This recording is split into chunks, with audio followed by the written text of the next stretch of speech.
اقتدار کی ایک لذت ہوتی ہے، ایک مزہ ملتا ہے نفس کو.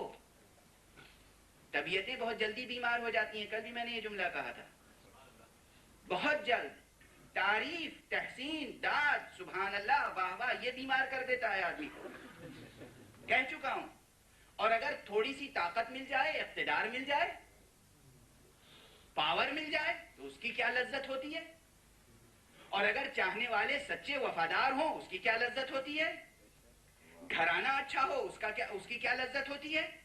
جتنی نعمتیں ہو سکتی ہیں وہ ساری نعمتیں علی ابن ابی طالب کو حاصل ہیں. اچھا خاندان، اچھی بیوی، اچھے بچے، قوت بازو، مال و زر. ایسا نہیں ہے کہ علی فقیر ہیں. علی خود نہ ذات سے فقیر تھے نہ خاندان سے. علی فقیروں کو دے دے کے فقیر ہو جاتے تھے. علی فقیر نہیں تھے، ابو طالب فقیر نہیں تھے. آپ کو ایک حوالہ دے دوں، عربوں کی سب سے بڑی دولت کیا تھی؟ اونٹ تھی، دولت تھی، بیلٹ. جتنی اہمیت آج پیٹرول کی ہے، نیچرل گیس کی، اس سے کہیں زیادہ اہمیت اس وقت جب تک پیٹرول اور نیچرل گیس ڈسکور نہیں ہوا تھا تو اونٹ کی تھی. یہ ایک حقیقت ہے، کوئی اس میں مبالغہ اور ایگزیجریشن نہیں ہے، حقیقت ہے. جناب ابو طالب جب جناب عبد المطلب اپنی نظر پوری کرنا چاہتے تھے،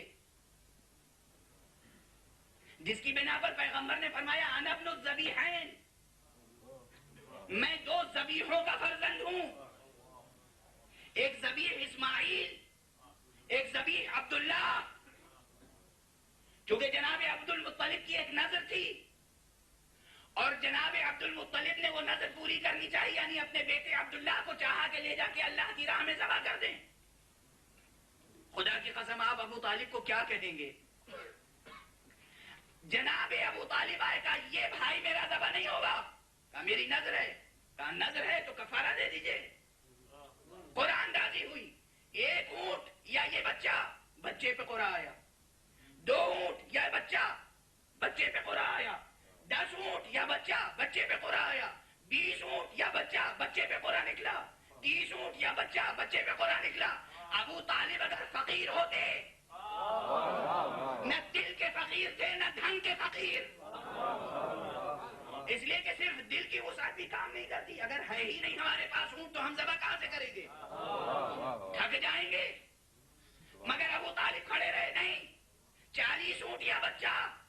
معلوم ہوا بچہ، 50 اونٹ یا بچہ، بچہ 100 اونٹ تک بات پہنچی.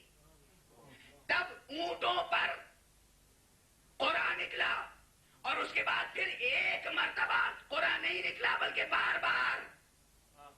اور جب کئی مرتبہ اونٹوں کے حق میں نکلا تو 100 اونٹ قربان کیے. کس نے؟ اس نے کہ جس کو تاریخ والے کہتے ہیں فقیر تھے. یہ فقیر نہیں تھے. تو دولت علی کے پاس، اولاد علی کے ساتھ کا پاس، بہترین خاندان علی کے پاس، بہترین بیوی علی کے پاس، قرۃ العین، آنکھوں کی ٹھنڈک علی کے پاس، اقتدار علی کے پاس، تلوار علی کے پاس، خدا ماننے والے علی کے پاس. دنیا کی کوئی ایک نعمت نہیں ہے جو علی کے پاس نہ ہو. اتنی نعمتیں انسانی نقطہ نظر سے سوچئے، انسانی نقطہ نظر سے.